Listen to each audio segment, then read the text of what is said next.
자, 오늘 우리에게 주신 하나님 말씀 야고보서 2장 1절에서 우리 9절까지 말씀인데 먼저 1절부터 4절까지 읽습니다. 야고보서 2장 1절부터 9절까지 말씀인데 먼저 1절에서 4절까지만 하나님 말씀을 봉독하겠습니다. 내 형제들아, 영광의 주 곧 우리 주 예수 그리스도에 대한 믿음을 너희가 가졌으니 사람을 차별하여 대하지 말라.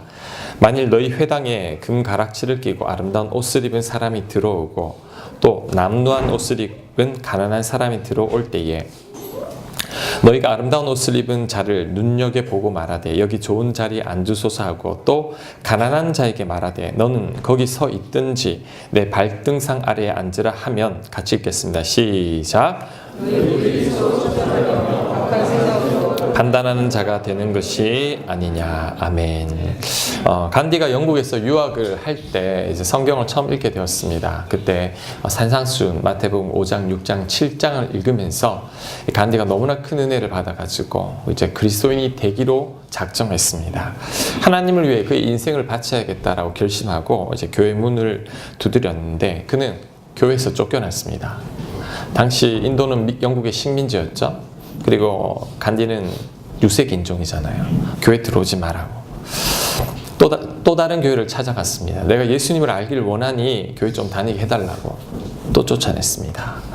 그가 마지막으로 또 다른 교회 갔지만 쫓겨납니다. 그가 쫓겨나면서 했던 유명한 말이 있죠. 나는 그리스도는 존경하지만 그리스도인은 경멸한다.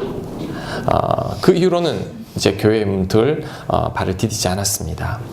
그가 나중에 이제 인도의 위대한 지도자가 됐죠. 10억 명이 넘는 인도의 지도자가 된 거죠. 만약 교회가 간디를 차별하지 않고 그를 받아들였다면 어떻게 되었을까요? 저는 인도의 역사가 달라졌으리라 생각합니다. 간디를 외면한 영국 교회를 여러분 어떻게 생각합니까?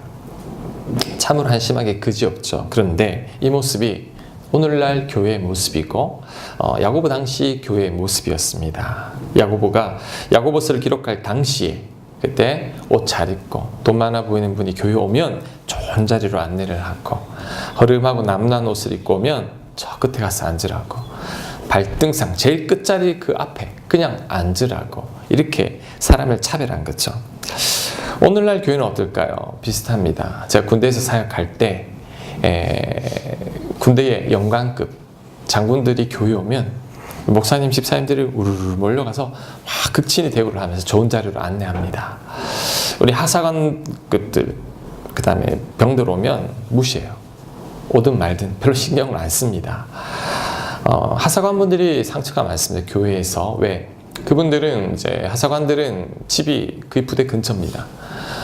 평생 한 교회를 섬깁니다. 그런데 우리 장교들은 2, 3년마다 근무지가 바뀝니다. 그래서 교회 봉사는 하사관들, 준사관들이 다 하시는데 이분들이 교회에서는 외면당하죠. 그러니 그분들이 상처가 많고 가족분들도 상처가 많습니다.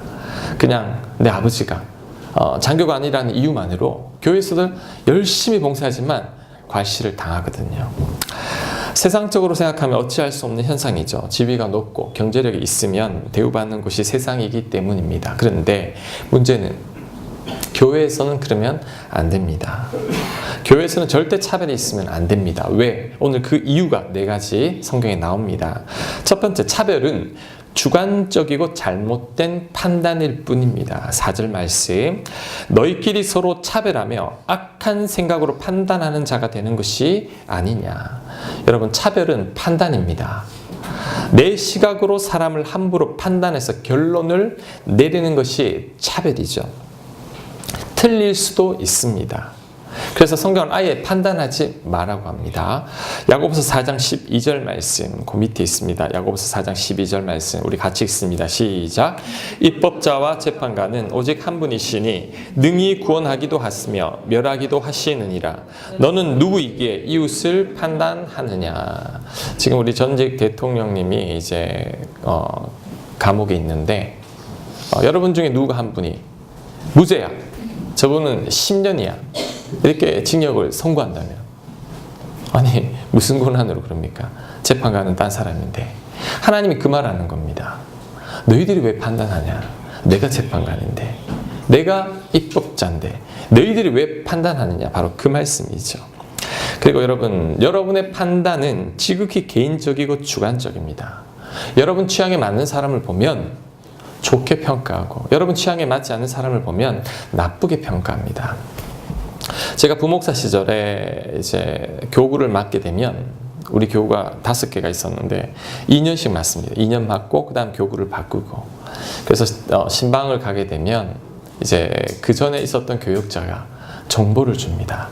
아, 그 집사님은 이런 분이야.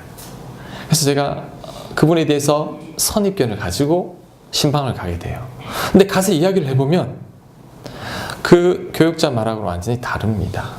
제가 생각해보니 그 교육자 취향에 맞으면 좋은 집사님이고, 이제 그분 취향이 아니면 별로 좋지 않은 분인 거죠. 그렇게 선입견을 가지게끔 말을 한다라는 거죠. 여러분, 우리가 그런 오류를 범합니다. 우리가 보통 사람들을 대할 때 어떻게 대합니까? 외모를 보고, 옷 입는 스타일을 보고, 뭐 학벌을 보고, 직분을 보고, 뭐 타고 다니는 차를 보고, 그분이 말하는 말투를 보면서 대충 판단합니다. 아, 이분은 이런 사람이구나. 그리고 내가 결론을 내려버립니다. 그분에 대해서 잘 모르면서. 그러면서 내 옆에 사람한테, 아, 그분 이런 분 같아. 아, 그분 말하는 걸 들어봤는데 별론 것 같아. 내 생각을 옆에 사람한테 말하면 그분은 여과 없이 그대로 받아들이고 또 다른 선입견을 가진다는 거죠. 절대 그러면 안 됩니다. 왜냐하면 내 시각이 틀릴 수 있기 때문이죠. 인디안 속담에 이런 게 있죠. 그 사람의 신을 신고 오랫동안 걸어보기 전에는 함부로 그 사람에 대해서 판단하지 말라고. 왜? 그 사람 입장이 되어보면 다르다라는 거죠. 왜 네 생각으로 저 사람은 신발을 저렇게 신느냐, 왜 절뚝절뚝 거리느냐, 왜 그런 말을 하냐는 거죠. 자, 여러분, 어떤 분이 안경을 쓰고 있는데, 야, 내 안경 정말 잘 보이니까 당신도 써봐. 잘 보이지? 안 보이는데. 왜 안 보여? 나는 잘 보이는데. 라고 말하는 거가 똑같습니다. 내가 보기에 잘 보이고 내가 보기에 좋아 보이지만 다른 사람은 그렇지 않은데, 내가 진리인 양, 내가 옳은 양 주장하면 안 된다라는 거죠. 제가 이런 글을 읽었습니다. 우리 한 부부가 설거지 때문에 늘 다투다가 이제 이혼을 결심하게 된 그런 계기입니다.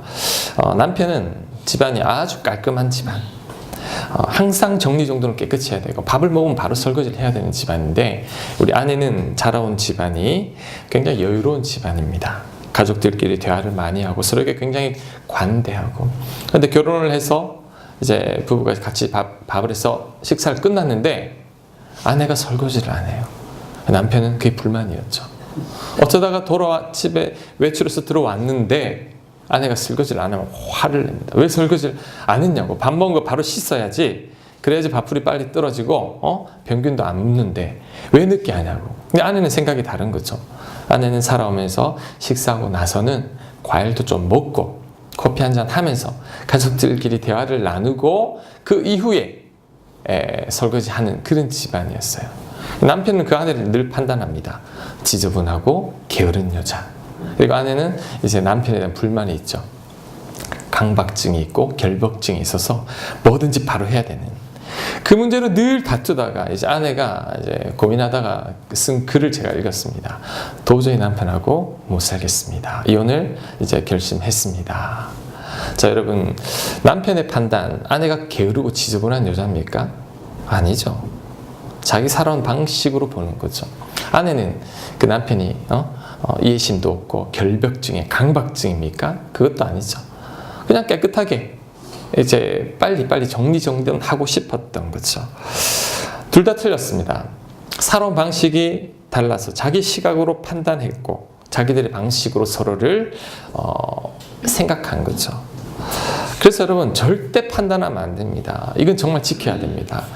고린도전서 4장 5절 말씀 제가 읽습니다. 그러므로 때가 이르기 전 곧 주께서 오시기까지 아무것도 판단하지 말라. 절대 서로를 판단하면 안 됩니다. 여러분의 주관적이고 개인적인 생각일 뿐이라는 거죠. 잘못된 판단이 잘못된 차별을 하게 합니다. 그 사람에 대해 잘 모르면서 외모만 보고 몇 마디 말 들은 거 가지고 함부로 판단할 수 있다는 거죠. 교회도요, 마찬가지입니다.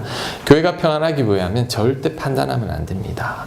다 다른 사람들이에요. 다 다른 사람들이 모여있기 때문에 내 생각이 절대 옳지 않습니다. 교회는 내 생각이 옳다고 생각하는 사람들이 어려움을 만든다라는 거죠. 아, 저분은 저렇게도 생각할 수 있구나. 참 독특하네. 그렇지만 그럴 수도 있는 거지. 이게 우리 교인들의 태도입니다. 나와 취향이 다르고 나와 살아온 방식이 좀 다를 뿐이죠. 잘못된 판단이 잘못된 차별을 하게 되죠. 그래서 성경은, 야고보는 차별은 판단이다. 그 죄를 범하지 말라고 하는 것입니다. 자, 두 번째, 차별은 하나님의 섭리를 무시하는 것입니다. 5절 말씀. 내 사랑하는 형제들아 들을지어다. 하나님이 세상에서 가난한 자를 택하사 믿음에 부유하게 하시고 또 자기를 사랑하는 자들에게 약속하신 나라를 상속으로 받게 하지 아니하였느냐. 자, 우리가 보기에 가난한 자라고 해서 차별을 했습니다. 그런데 여러분, 그 가난함 속에 여러분이 알지 못한 하나님의 섭리가 담겨 있습니다. 차별은 그 섭리를 무시하는 것이죠. 가난함을 통해 하나님을 만납니다. 가난함을 통해 믿음이 부유하게 됩니다. 가난함을 통해 하나님의 나라를 상속받게 됩니다. 그 가난함은 하나님께 허락하신 거죠. 믿음을 부유하게 만들기 위해서. 그런데 우리가 그것을 알지 못하고 함부로 차별을 하면 어떻게 합니까? 하나님의 뜻을 외면하는 거죠. 누가복음 6장 20절을 우리 산상수훈을 우리 누가복음 버전입니다. 가난한 자는 복이 있나니 하나님의 나라가 너희 것이며 지금 줄인 자는 복이 있나니 너희가 배부를 것이며 배부름을 얻을 것이며 지금 우는 자는 복이 있나니 너희가 웃을 것이며 가난한 자, 줄인 자, 우는 자 복이 있다고 하는데, 아니 이게 무슨 복입니까? 이들은 믿음이 부유하게 됩니다. 하나님을 만납니다. 그 가난함과 줄임과 줄임으로 인해 울면서 하나님을 만난다라는 거죠. 그런데 그 하나님의 섭리를 모르면서 가난하다고 운다고 멸시하고 차별하고 우습게 여기면 안 된다라는 거죠. 여러분, 가난함 속에, 고난 속에, 여러분 시험 속에, 환난 가운데 하나님의 복이 숨어 있습니다. 오히려 부족함이 없는 것, 이게 더 위험합니다. 하나님을 잘 못 만납니다. 여러분, 부족한 자들은 하나님 잘 만나요. 부족함이 없는 자들은 하나님 잘 못 만납니다. 왜? 예를 들어 볼게요. 돈이 많습니다. 인생 살다 보면 공허할 때가 있고 답답할 때가 있잖아요. 돈이 많은 분들은 그 돈으로 어느 정도 해결합니다. 쇼핑하면서 사고 싶은 거 막 사고, 먹고 싶은 거 먹고, 입고 싶은 거 입고, 좋은 차 타고 다니면서 나의 이 욕구를 어느 정도 해소를 합니다. 뭐 여행도 다니고 해외여행도 가면서 돈을 쓰면서 풀어갑니다. 가난한 자들은 그렇게 못 풀어갑니다. 그래서 하나님이 필요한 거죠. 자, 키 크고 잘생긴 사람들, 이쁜 분들, 어디를 가도 아우 이쁘다 말 듣고 잘생겼다 말 들으면 기분 좋아요. 인정해 주는 거죠. 대우받습니다. 지위가 높거나 학벌이 높으면 어디를 가도 여러분 대우받습니다. 교회도요. 오늘 야고보서에 나오는 교회도 교회 가니까 가장 좋은 자리로 인도했습니다. 그래서 이들은 인생 그 자체를 어느 정도 만족하면서 사는 분들이죠. 그런데 가난한 자들, 부족한 자들, 마음이 아픈 자들은 해소할 길이 없습니다. 돈이 없으니 먹고 싶어도 다 먹지 못하고 가고 싶어도 가지 못하고, 이분들은 오직 하나님밖에 없죠. 외모도 많아 내세울 게 없고 내가 배운 것도 없고 지위도 없고 하나님밖에 없습니다. 하나님께 매달리게 되는 거죠. 이런 분들이 하나님을 만나게 됩니다. 이런 분들이 하나님 필요하지, 여러분 인생에 지금 부족함이 없다, 하나님 필요 없을 거예요. 하나님 도움 없이도 살아가는데 불편함이 없기 때문이죠. 그런데 영적으로 보면 이런 분들이 오히려 복이 없는 거죠. 진짜 복은 하나님 없이 살아갈 수 없는 것, 이게 복입니다. 목사님, 어떤 분은 보니까 다 갖추었는데 믿음도 좋아요. 어떻게 된 겁니까? 여러분이 알지 못하는 고난과 아픔이 있습니다. 그 고난과 그 시련을 겪었기에 하나님이 필요한 거죠. 그래서 하나님을 애타게 찾는 거죠. 그래서 여러분, 가난한 자들, 물질적인 가난을 의미하지 않습니다. 마음이 가난한 자들, 애통해하는 자들, 겉으로 보기에는 별 볼 일 없는 사람 같아 보여도 하나님께서 그 사람을 그 상황을 통해서 믿음에 부유하게 하려는 하나님의 놀라운 뜻이 담겨 있다는 거죠. 그것을 절대 외면하면 안 됩니다. 오히려 하나님의 택한 사람들은 더 약자들이 많습니다. 고린도전서 1장 26절 말씀 보세요. 형제들아 너희를 부르심을 보라. 육체를 따라 지혜로운 자가 많지 아니하며 능한 자가 많지 아니하며 문벌 좋은 자가 많지 아니하도다. 하나님을 만나고 하나님의 부르심을 경험하는 자들이 주로 무능하고 힘없는 자들이라는 거죠. 여러분들도 마찬가지입니다. 인생의 어려움과 환난 없이 교회 잘 나오지 않습니다. 부족함이 없는 사람은 교회 안 와도 돼요. 그런데 정말 하나님이 필요한 상황, 가난한 마음들, 애통하는 그 심령들, 하나님을 찾을 수밖에 없죠. 그들이 하나님을 만난다라는 거죠. 그러니 여러분 절대 보이는 것만으로 저분은 아주 세상에서 잘 나가는 것처럼 보인다고 대우해주고 저분은 그렇지 못하다고 무시해서는 안 됩니다. 왜? 그 속에 하나님의 뜻이 담겨 있습니다. 요셉을 보세요. 노예입니다. 그리고 성추행범으로 몰려 감옥에 갇혔죠. 저런 나쁜 놈, 노예인 주제에 너 저 끝으로 가. 넌 좋은 자리에 앉을 필요 없어. 세상 그렇게 대합니다. 그런데 요셉이 그렇게 된 데는 하나님의 섭리가 있죠. 그를 애굽의 총리로 세우기 위한 하나님의 놀라운 뜻이 있는데 우리들은 그것을 모르죠. 모르면서 사람들을 함부로 판단하는 거죠. 그러니 절대 여러분 함부로 사람들을 판단하거나 차별하면 안 됩니다. 그것은 하나님의 섭리를 무시하는 거죠. 어쩌면 하나님이 때로는 여러분을 가난하게도 만듭니다. 여러분 심령이 가난하고 애통하게 만들기도 합니다. 여러분을 낮출 때가 있어요. 정말 힘들게 만들 때가 있습니다. 자, 여러분 그게 복입니다. 왜? 믿음의 복이요.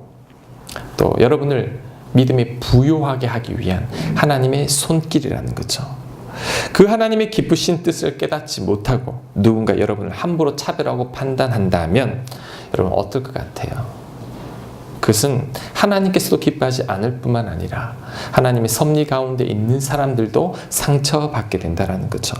그래서 우리의 차별, 우리의 판단이 하나님의 섭리를 무시할 수 있음을 깨닫고 우리는 절대 차별하거나 판단하면 안 됩니다. 자, 세 번째 차별하면 안 되는 이유는 그 차별이 하나님보다 사람을 더 의지하는 것입니다. 자, 6절 말씀, 7절 말씀 우리 같이 한번 읽겠습니다. 시작. 너희는 도리어 가난한 자를 업신 여겼도다. 부자는 너희를 억압하며 법정으로 끌고 가지 아니하느냐. 그들은 너희에게 대하여 일컫는 바 그 아름다운 이름을 비방하지 아니하느냐. 너희들을 억압하고 법정으로 끌고 가는 부자들이 아닌가. 근데 너희들은 왜 너희들을 해코지 하는 그 부자들에게 쩔쩔매고 너희들에게 아무런 해코지 하지 않는 그 가난한 자들은 왜 업신 여기느냐. 야고보가 그렇게 책망하고 있거든요. 여러분 왜 그럴까요? 왜 그러냐면 부자들은 힘 있는 자들이니까 그들이 두려운 거죠. 그들에게 잘 보여야 나에게 유익이 있기 때문이죠. 즉 내가 누군가를 차별하는 것은 그 사람을 내가 하나님보다 더 의지하거나 더 두려워하고 있다는 거죠. 하나님보다 사람을 더 의지하는 겁니다. 예를 들어 볼게요. 교회에 어떤 분이 왔는데 지위가 있어요. 돈도 많은 분 같아요. 목사님이 우리 교회 꼭 등록하세요. 그분한테 막 매달리는 것. 그것은 사람을 믿는 거지 하나님을 믿는 게 아닙니다. 군교회에서 장교들이 오면 목사님이 깍듯이 대우를 하고 이제 계급이 낮은 분들 오면 무시하는 것. 그것은 계급을 믿는 것이지 하나님을 믿는 게 아니죠. 사람을 의지하는 거지 하나님을 의지하는 게 아니라는 겁니다. 여러분이 누군가를 차별하면서까지 잘해주고 있다면 이제 그 사람에 대한 기대가 있기 때문이죠. 누군가를 차별하면서 푸대접하고 있다면 그 사람을 통해 얻을 것이 없기 때문일 것입니다. 그 사람이 나에게 별 도움이 되지 않는다라고 생각하는 거죠. 자, 이것은 하나님보다 사람을 더 의지하는 거죠. 차별 속에는 나도 깨닫지 못한 하나님에 대한 불신이 담겨 있습니다. 그래서 내가 사람을 내 입맛대로, 내 취향대로 차별하는 거죠. 절대 이래서는 안 됩니다. 자, 마지막으로 차별은 사랑하라는 계명을 어기는 것입니다. 자, 8절 9절 말씀. 너희가 만일 성경에 기록된 대로 내 이웃 사랑하기를 내 몸과 같이 하라 하신 최고의 법을 지키면 잘하는 것이거니와 만일 너희가 사람을 차별하며 대하면 죄를 짓는 것이니 율법이 너희를 범법자로 정죄하리라. 자, 야고보는 차별을 죄라고 말합니다. 무슨 죄? 사랑하지 않은 죄입니다. 성경은 내 이웃을 내 몸과 같이 사랑하라고 했는데 차별은 내 기준, 내 입맛, 내 주관적인 생각으로 사람들을 함부로 판단하고 무시하는 거죠. 이게 아주 심각한 죄입니다. 차별하면 안 되는 가장 큰 이유가 저는 이 네 번째 이유라고 생각합니다. 왜? 사랑하라는 계명을 어기는 것입니다. 제가 말씀을 준비하다가 어제 말씀을 준비하다가 멈췄어요. 여기까지 딱 하고 딱 멈췄습니다. 왜냐하면 성령님께서 저를 찌르기 시작했어요. 너 많이 차별했지. 너 많이 판단했지. 제가 드러나진 않았지만 이제 막 예전 생각들이 막 떠올랐습니다. 저도 예전에 제 성격이 예전에 굉장히 올곧았었어요. 그러니까 옳고 그름이 분명하고 내 마음으로 판단을 잘했습니다. 좋은 사람, 나쁜 사람. 제가 겉으로 드러내진 않았죠. 목회를 하다가 우리 목사님들 가운데 요즘도 목사님들이 많은 문제를 일으키지만 때로는 정말 목사님 같지 않은 목사님 볼 때가 있어요. 저럴 거면 왜 목사가 되셨지? 내가 같이 동료들을 판단하기도 하고 또 우리 성도님들 양들이죠. 양들 중에서도 이쁜 양들이 있고 마음으로 미운 양들이 있었습니다. 어떻게 저분은 저렇게 신앙생활 오래 했는데 저 정도밖에 안 돼. 내 마음으로 많이 판단했다라는 거죠. 물론 제가 변명을 할 수 있습니다. 아니 목회자들이 성도들보다 나아야 하고 신앙생활 오래 했으면 이제는 좀 바뀌어야 되지 않느냐. 그런데 예수님은 그러지 않으셨습니다. 오히려 예수님은 우리들이 차별하는 사람들의 편이었어요. 예수님 별명이 뭐냐면 예수님은 세리와 죄인과 창기의 친구라고. 그게 별명이었습니다. 우리가 철저히 차별하고 외면하는 사람들의 편이었죠. 예수님의 제자들도 사람들이 차별하고 무시하는 그 어부들이었습니다. 그리고는 그 차별하는 사람들을 위해서 죽으셨죠. 죄인들을 위해 죽으셨죠. 나 같은 죄인을 위해서, 저와 여러분 같은 죄인들을 위해서 예수님은 죽으셨죠. 차별받는 사람들을 위해 죽기까지 사랑하셨는데 우리는 그렇지 못하죠. 저는 그렇지 못했다라는 것입니다. 예수님이 이렇게 말했죠. 내가 너희를 사랑한 것 같이 너희도 서로 사랑하라. 내 이웃을 네 몸과 같이 사랑하라. 그런데 우리는 여전히 미워하고 판단하고 차별하고 있다라는 거죠. 그 이유는 단지 내 취향이 아니라는 거. 저 사람은 내 스타일이 아니라고, 내 입맛에 다른 사람이라고 그 사람들을 사랑하지 못한다라는 거죠. 여러분 기억해야 될 것은 내가 차별하고 판단하는 그 사람을 위해서 예수님이 죽으셨다라는 거죠. 내가 함부로 차별하고 판단하는 것은 가장 큰 계명 사랑을 어기는 겁니다. 가장 큰 계명을 어기면서 자질구레한 계명을 지키는 것을 스스로 의로 여기는 거죠. 사람을 미워하고 판단하고 차별하면서 나는 다른 것 줄 성수 잘한다는 그걸 자랑하고 있다는 거죠. 가장 큰 계명을 어기고 작은 계명을 지키면서 스스로를 의롭게 여기는 거죠. 여러분 아무리 하는 짓은 미워도 차별하거나 판단하면 안 됩니다. 그것은 예수님의 말씀을 어기는 거죠. 차별하거나 판단하면 안 됩니다. 그리고 한 가지 더 나아가서 여러분 차별을 경험했습니까? 누가 여러분을 판단하고 차별하는 것 같습니까? 그래서 스스로가 굉장히 초라하고 보잘것없게 느껴집니까? 여러분 그때는 어떻게 해야 되냐? 십자가를 바라보십시오. 예수님은 차별받고 힘없고 초라한 저희 같은 사람을 위해 죽으셨다는 거죠. 차별받는 자들이 예수님을 더 잘 만납니다. 왜? 나 같은 자를 위해 예수님이 죽으셨구나. 날 위해 십자가 피 흘리셨구나. 그 덕에 내가 구원받았구나. 차별받지 않는 사람은 십자가가 안 와닿습니다. 필요 없거든요. 차별당하고 멸시당하고 외롭고 소외된 자들은 그 십자가가 얼마나 크게 다가오는지 모릅니다. 제가 그 오카노 목사님 이제 돌아가시고 이제 그분의 우연히 영상을 하나 본 게 있는데 어떤 내용이냐면 오카나 목사님이 평생 목회를 하면서 가장 기억에 나는 성도님이 한 분이 계시대요. 여자 성도님인데 그 이야기를 했는데 제가 그게 참 마음에 와닿았습니다. 자, 오카나 목사님이 개척하셨을 때 이제 교인들이 한 30명 정도 있을 때 어떤 여자분이 한 분이 들어오면 제일 뒤에 앉아가지고 고개도 안 들고 성경책만 보면서 설교를 다 듣고 축도가 끝나면 번개같이 가버리는 그런 분이었어요. 그래서 그분을 계속 이렇게 이야기를 못하다가 어느 날 일찍 나가서 이제 딱 잡았죠. 그래서 신방 한번 합시다 그랬더니 바로 교회 근처에 살아가지고 신방을 하게 되었습니다. 갔더니 아주 대저택에 살고 계시는데 들어가 보니 이제 그 집 식모였던 거죠.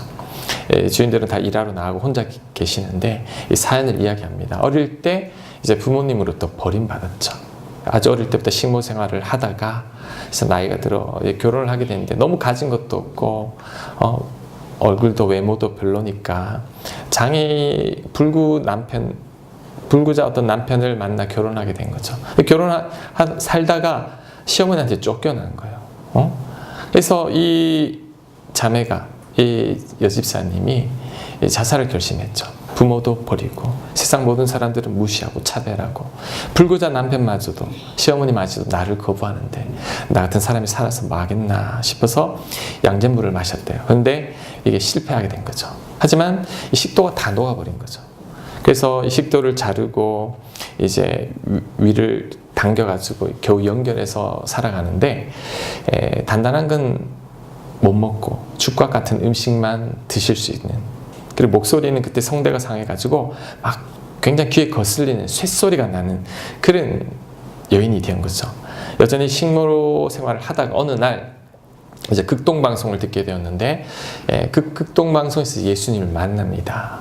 예수님이 죄인들, 소외된 자들, 차별받는 자들을 위해 죽으셨고 그 예수님을 믿으면 구원받고 모든 죄를 용서받고 하나님의 자녀가 된다라는 그 복음을 라디오 방송에서 듣고 감격하고 울고 나 같은 사람을 예수님이 사랑해 주시는구나, 하나님이 사랑해 주시는구나 라는 것을 깨닫고 그 뒤로 매일 극동방송 라디오를 들으면서 예수님 이제 신앙을 키워나가기 시작한 거죠.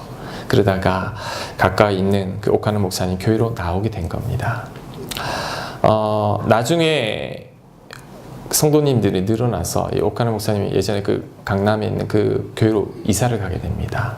처음에 개척했을 때 성도님들이 거의 다 떠나갔대요. 왜냐하면 처음에 개척할 때는 가난한 성도님들이 많았는데 이 강남으로 교회를 옮기니까 너무 부유층들과 비교가 되니까 이 가난한 분들이 열등감과 소외감을 느껴서 교회를 다 떠나갔다고 그래요. 근데 그 여집사님만큼은 안 떠나가는 거예요. 외모도 직업도 변변찮은데 그 여집사님은 절대 기죽지 않는다는 거. 왜? 하나님 나를 이렇게 사랑하는데 예수님이 나를 왜 죽기까지 하셨는데 내가 왜 기가 죽어? 너무 열심히 섬기고 봉사하고 식모를 하면서도 월급 다 받아서 가난한 사람들 다 나눠주고 교회 헌금 다 바치고 그렇게 몸도 많이 아픈데도. 근데 어느 날 그 여집사님이 목사님 댁으로 찾아온 거예요. 눈이 펑펑 오는 날, 오늘 같은 날 목사님 댁으로 찾아왔는데 왜 왔냐 그러니까 오늘 목사님 댁에 오고 싶어서 왔습니다. 그래서 사모님하고 맞이해 줬는데 몸이 좀 안 좋아 보이니까 이제 방에 좀 누워 있으라고. 근데 사모님이 막 소리를 질러서 목사님 뛰어가 보니 이 여집사님이 어서 이제 죽어가고 있는 거예요. 그래서 이렇게 서서 왜 그러냐 그럴 때 활짝 웃으면서 돌아가셨다라는 거죠. 목사님 품에 안겨서 돌아가셨다라는 거죠. 그때 나이가 30대 후반이었다고 합니다. 그러면서 목사님 이제 집에서 장례를 잘 치러졌는데 평생 목회하면서 그 여성도님이 가장 기억에 남는다. 그런 내용이었습니다. 저는 이런 생각이 들었습니다. 사람들은 무시하고 차별하는 그 여집사님. 세상들은 다 사람들은 무시했지만 목사님은 그 여인이 가장 기억에 나는 거예요. 하나님도 마찬가지라고 생각합니다. 스스로가 예수님을 만나더니 하나님이 스스로가 얼마나 귀한 존재인지를 그녀가 깨닫게 된 거죠. 여러분, 그 여인을 보면서 이런 생각이 들었습니다. 내가 무시하고 차별하던 한 사람이 예수님만 만나게 되면 정말 귀한 사람으로 바뀝니다. 내 마음에 들지 않는다고 미워하는 그 사람이 예수님 만나면요 정말 소중한 존재로 바뀝니다. 그런데 우리들은 그것을 알지 못하고 차별하고 무시하고 외면하고 함부로 됩니다. 제가 어제 말씀 준비하면서 굉장히 많이 울었어요. 옛날 생각도 나고 나 같은 사람 그 세워준 은혜도 생각나고, 그 다음에 또 제가 차별하고 무시했던 마음으로 판단했던 많은 사람들이 또 오르기 시작하면서 얼마나 많은 회개를 했는지 모릅니다. 내가 판단하고 무시했던 그 사람을 위해서도 예수님이 죽으셨는데, 하나님 그분들을 사랑하는데 나는 사랑을 실천하지 못했다라는 거죠. 여러분, 사랑하며 살았으면 좋겠습니다. 우리 교회는 어느 누가 와도 대우받지 않고 어느 누가 와도 무시받지 않는, 모두가 즐겁게 예배드리고 공평하게 사랑하면서 서로를 섬기는 그런 교회가 되면 얼마나 좋을까 생각해 봅니다.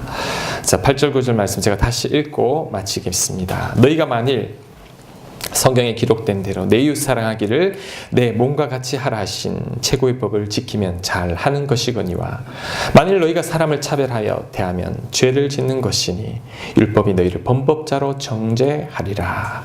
여러분, 차별하지 맙시다. 판단하지 맙시다. 그 사람을 위해서도 예수님이 십자가에 못 박히셨음을 모든 사람들이 무시해서 자살을 시도했던 그 여인도 그 사랑을 알게 되니 옥하는 목사님에게 평생 가장 기억에 남는 성도로 남는 것처럼 우리도 예수님 안에서 완전히 귀한 사람으로 바뀔 수 있습니다. 그 사실을 기억하고 사랑하며 늘 서로를 섬기며 살아가는 저와 여러분들 되시길 간절히 바랍니다.